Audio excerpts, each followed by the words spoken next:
നമുക്ക് കിരണിന്റെയും കല്യാണിയുടെയും നാളത്തെ നല്ലൊരു കഥ കേട്ടാലോ? അതിനു മുമ്പായി ആദ്യമായി കാണുന്നവരുണ്ടെങ്കിൽ ചാനൽ ഇഷ്ടപ്പെട്ട ഒന്ന് സബ്സ്ക്രൈബ് ചെയ്യാൻ മറക്കരുതേ. വീഡിയോ ഇഷ്ടപ്പെടുവാണെങ്കിൽ ലൈക്ക് ചെയ്യാനും നിങ്ങളുടെ വിലയേറിയ അഭിപ്രായങ്ങളൊക്കെ രേഖപ്പെടുത്താനും മറക്കരുത് കേട്ടോ. അങ്ങനെ നാളത്തെ കഥയില് സരു പുറത്തേക്ക് പോകാൻ തുടങ്ങുമ്പോ ശാരി ചോദിച്ചു, അല്ല മോളെ, നീ ഇത് എങ്ങോട്ടാ പോകുന്നതെന്നൊക്കെ ചോദിക്കുകയാണ്. എനിക്ക് പുറത്തു വരെ ഒന്ന് പോണം, ഒന്ന് രണ്ട് പേരെ അത്യാവശ്യമായിട്ട് കാണേണ്ടതുണ്ടെന്ന് പറയാണ്. അല്ല മോളെ, അത് പിന്നെ പേടിക്കൊന്നും വേണ്ട. കാരണം സരുവിന് മനസ്സിലായി ശാരിക്ക് ചിലപ്പം താൻ എങ്ങോട്ടാ പോകുന്നത്, എന്തിനാന്നൊക്കെ, മനോഹറിനെ കൊല്ലാനാണോന്നൊരു ചിന്ത വന്നിട്ടുണ്ടെന്നൊക്കെ. അപ്പോഴേക്കും ശാരി പറഞ്ഞു, മോളെ അത് വേണോ? കാരണം മനോഹരനെ ഒന്നും നോക്കാനൊന്നുമില്ല, നീ ചെന്ന് വെറുതെ ഒരു പ്രശ്നം ഉണ്ടാക്കാൻ നിൽക്കരുതെന്ന് പറയണം. സാരി പറഞ്ഞു, എനിക്കറിയാം എന്ത് ചെയ്യണമെന്ന്. മനോഹർ പുറത്ത് പരോളിന് ഇറങ്ങിയിരിക്കുക. അവനെ എനിക്ക് തീർത്തേ മതിയാവുള്ളെന്ന് പറഞ്ഞു. അപ്പോഴേക്കും ശാരി പറഞ്ഞു, മോളെ അത് അത്ര എളുപ്പം നടക്കുന്ന കാര്യമൊന്നുമല്ല, നീ ഒന്ന് ആലോചിച്ച് നോക്കേ. ഈ പറയുന്ന കിരണും കല്യാണിയൊക്കെ മനോഹറിന് സപ്പോർട്ടുണ്ടെന്ന് എനിക്ക് തോന്നേ. അവനിപ്പം നല്ല മാറ്റം ഉണ്ടെന്നല്ലേ അറിയാൻ കഴിഞ്ഞേ. അപ്പൊ പിന്നെ അവന് സപ്പോർട്ട് കൊടുക്കുന്നുണ്ടെങ്കിൽ അവനൊന്നും ചെയ്യാനായിട്ടൊന്നും പറ്റില്ല എന്ന് പറയാണ്. പിന്നെ നിന്നെ ഇപ്പൊ കിരണും കല്യാണിയൊക്കെ സംരക്ഷിക്കുന്നുണ്ടല്ലോ, നീ ഇങ്ങനെ ഒരു വേണ്ടാത്ത ഒരു പരിപാടി പോയി കാണിച്ചിട്ടുണ്ടെങ്കിൽ പിന്നെ എന്ത് ചെയ്യാൻ പറ്റുമെന്നൊക്കെ ചോദിച്ച് സരയുവിനെ ഒന്ന് നിരുത്സാഹപ്പെടുത്താൻ ശ്രമിക്കുന്നുണ്ട്. സരയു പക്ഷെ അതൊന്നും കേട്ടില്ല. സരയു പറഞ്ഞു, എനിക്കറിയാം എന്ത് ചെയ്യണമെന്ന്. അവനെ തീർക്കണം. എന്നെ കൊണ്ട് തീർക്കാൻ പറ്റിയില്ലെങ്കിൽ കൊട്ടേഷൻ കൊടുത്തിട്ടാണെങ്കിൽ ഞാൻ അവനെ തീർത്ത് കളയും. എങ്കിൽ മാത്രമേ എനിക്കും എൻ്റെ മോൾക്കും ഒരു സമാധാനം ഉണ്ടാകത്തുള്ളൂ. ഒരിക്കലും അവളുടെ അച്ഛനായിട്ട് അവൻ വേണ്ടാന്ന് പറയണം. അവൻ മരിച്ചു കഴിഞ്ഞാൽ മാത്രമേ എനിക്ക് സന്തോഷത്തോടെ സമാധാനത്തോടെ ഒരു രാത്രിയെങ്കിലും ഉറങ്ങാൻ പറ്റുള്ളൂ എന്ന് പറഞ്ഞു. അവൻ ജയിലിലേക്ക് പോകുന്നതിന് മുമ്പ് ആ കൃത്യം നിർവഹിക്കണമെന്ന് പറഞ്ഞു. അങ്ങനെ സരു ഇറങ്ങി പുറപ്പെടുകയാണ്. അപ്പൊ സരുവിന്റെ കയ്യിൽ ഒന്ന് രണ്ട് കൊട്ടേഷൻ സംഘത്തിന്റെ നമ്പരും കാര്യങ്ങളൊക്കെ ഉണ്ടായിരുന്നു. അതിന്റെ ഇടയ്ക്ക് സരു അതൊക്കെ സംഘടിപ്പിച്ചിട്ടുണ്ടായിരുന്നു. എങ്ങനെ അവനെ തീർക്കണം, മനോഹരനെ തീർക്കണം എന്നൊരു ചിന്ത മാത്രമേ സരുവിന്റെ മനസ്സിലുണ്ടായിരുന്നുള്ളൂ. അങ്ങനെ സരയും അവരെ അന്വേഷിച്ച് പോവാണ്, കൊട്ടേഷൻ സംഘത്തെ അന്വേഷിച്ച് പോവാണ്. അപ്പൊ അവരെ കാര്യങ്ങളൊക്കെ പറഞ്ഞ് ഏർപ്പാടാക്കണമല്ലോ.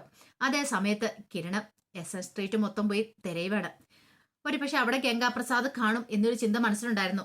അപ്പൊ അവിടെ ഉണ്ടെന്നുള്ളൊരു നിഗമനത്തിലെ പോലീസ് അവിടേക്ക് അരിച്ചു പറിക്കായിരുന്നു. പക്ഷെ അവനെക്കുറിച്ച് വിവരങ്ങളൊന്നും കിട്ടിയിട്ടുണ്ടായിരുന്നില്ല.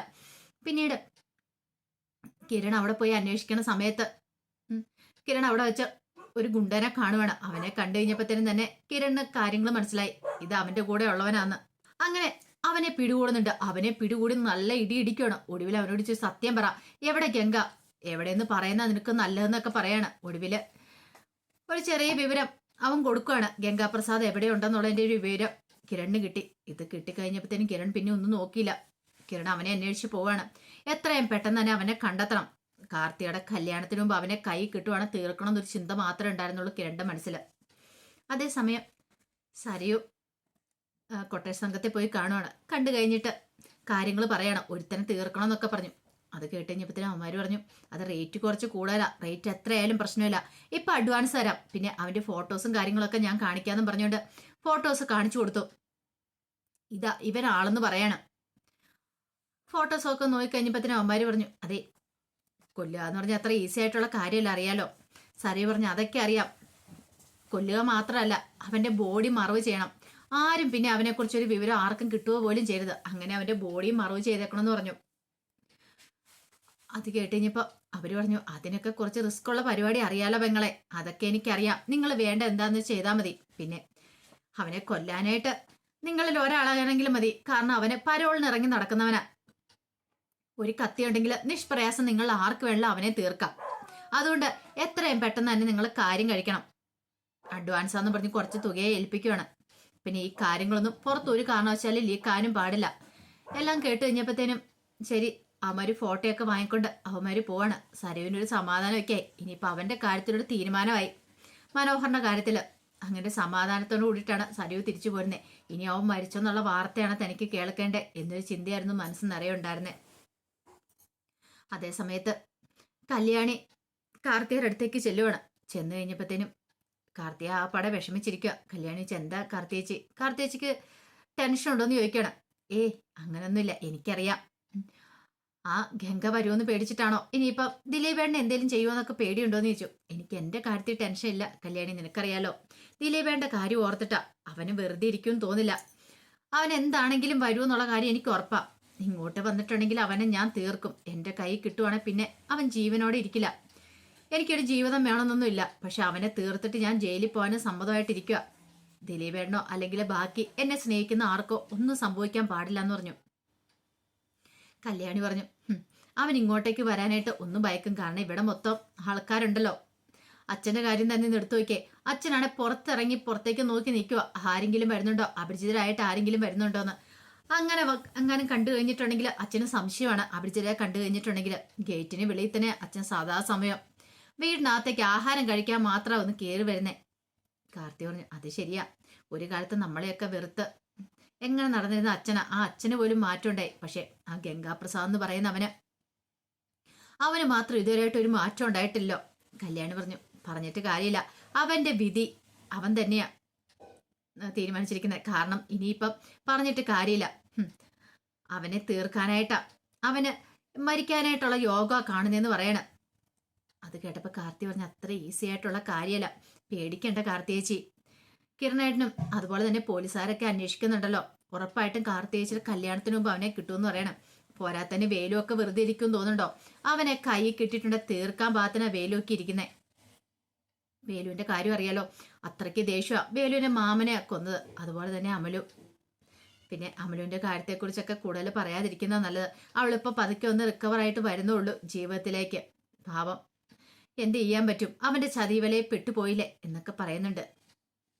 കുറച്ച് കഴിഞ്ഞ് കഴിഞ്ഞപ്പോഴത്തേനും അമലു വേലുവിന്റെ അടുത്തേക്ക് വരുവാണ്. വേലുവിന്റെ അടുത്തേക്ക് വന്നിട്ട് പറഞ്ഞു, അതെ എനിക്കെന്തോ വല്ലാത്തൊരു വിഷമം തോന്നുന്നുണ്ട് വേലുവേട്ട. അമ്മയെക്കുറിച്ചൊക്കെ ഓർത്തിട്ട് നല്ല സങ്കടമുണ്ടെന്ന് പറയണ. വേലു പറഞ്ഞു, അതൊന്നും ഓർത്തിപ്പോ തൽക്കാലത്തേക്ക് വിഷമിക്കൊന്നും വേണ്ട. മാമിക്ക് അവിടെ പ്രശ്നങ്ങളൊന്നുമില്ല. നീ സന്തോഷമായിട്ടിരുന്നാൽ മാത്രം മതി. അറിയാലോ, ഉറപ്പായിട്ടും അവന് കല്യാണത്തിന് വരുവാണെങ്കിൽ അവന്റെ കഥ കഴിക്കണം. അവന്റെ കഥ കഴിക്കാൻ വേണ്ടി മാത്രമാണ് നമ്മളിവിടെ നിൽക്കുന്നത്. അത് കഴിഞ്ഞിട്ടുണ്ടെങ്കിൽ നമുക്ക് ഇവിടുന്ന് പോകാന്ന് പറയണം. അമല് പറഞ്ഞു, കേട്ടിടത്തോളം അവൻ അപകടകാരിയാണ്. പെട്ടെന്നൊന്നും അവനെ അങ്ങനെ തീർക്കാൻ പറ്റില്ല വേലുവേട്ട. ഇനി എനിക്ക് പേടിയാ, അവൻ കാരണം ഇനി ആർക്കെങ്കിലും ആപത്ത് സംഭവിക്കുമെന്ന്. അതൊന്നും ഓർത്ത് നീ പേടിക്കണ്ട അമലു. ഞാനല്ലേ പറയണേ, ഞാനില്ലേ, എന്ത് സംഭവിച്ചാലും നിനക്ക് ഞാനുണ്ട്. നീ ഒന്നും ഓർത്ത് വിഷമിക്കണ്ടെന്നൊക്കെ പറഞ്ഞ് അമലുവിനെ ആശ്വസിപ്പിക്കുക. അമലുവിന് ഭയങ്കര വിഷമമായി. പാവം, തന്നെ ഇത്രമാത്രം സ്നേഹിച്ചിട്ടാണ് താന് ചതിച്ചതൊക്കെ. അതൊക്കെ ഓർക്കുമ്പോൾ ചിന്തിക്കാൻ പോലും പറ്റുന്നുണ്ടായിരുന്നില്ല അമലുവിന്. വല്ലാത്തൊരു വിഷമമായിപ്പോയി. ഇതേ സമയത്ത് ഗംഗാപ്രസാദ് അല്ല കിരണ് ഗംഗാപ്രസാദിനെ അന്വേഷിച്ച് പോകുന്നുണ്ട്. അങ്ങനെ ഗംഗാപ്രസാദിനെ അന്വേഷിച്ച് ചെന്ന് കഴിഞ്ഞപ്പോഴത്തേനും ഗംഗാപ്രസാദ് എവിടെയുള്ളതെന്ന് കണ്ടെത്തുവാണ്. ഒടുവില് അങ്ങനെ ചെന്ന് കഴിഞ്ഞപ്പോഴത്തേനും ഗംഗാപ്രസാദ് ഓടുവാണ്. കിരണിനെ കണ്ടു കഴിഞ്ഞപ്പോഴത്തേനും ഇത്ര പെട്ടെന്ന് എൻ്റെ അടുത്തേക്ക് വരുമെന്ന് പ്രതീക്ഷിച്ചില്ല.